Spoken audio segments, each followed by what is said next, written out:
Thank you, Mr. Chairman. The future of Europe is very important to discuss in time when the situation here once again began to be insecure.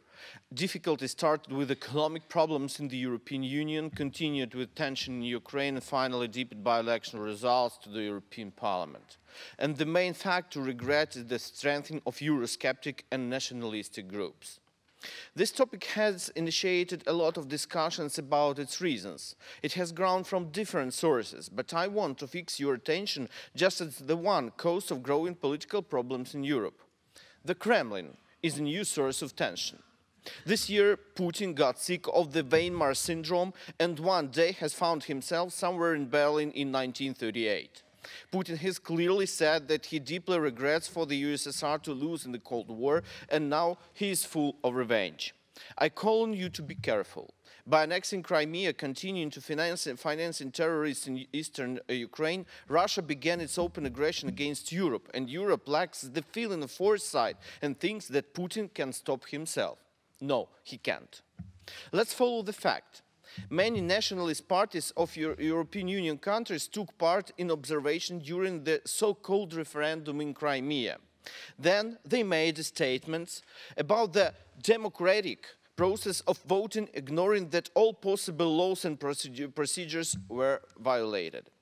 French, Austrian, Hungarian and other nationalists have recognized Crimea as part of Russia, while the entire world was condemning Moscow for its aggression against Ukraine. I'm sure that such a stand of European Union nationalists was not a display of their altruism and ideology. I suspect that the Russian intelligence has financed and gave support to them and to all Eurosceptic movements, including nationalists and radical lefts, to shake loose Europe. They did the same in Ukraine when they have supported two radical wings to provoke clashes at an especially chosen moment. Do not let that terrible moment like Europe lived through in 1930s to happen again. The Weimar syndrome of Putin is dangerous, very dangerous. Be ready to pay attention for new real challenges to the European security and resist to ruining of the European basement by Kremlin. Revenge is Putin's motivation and goal. Europe should be ready to act symmetrically. The Putin regime should be recognized at least as terroristic and dangerous one for the democratic world. And Europe should begin to defend itself not only from the outside, but from inside, from organizations that are financed and supported by the Russian intelligence. We are an open society, and terrorists and aggressive dictators make use of it.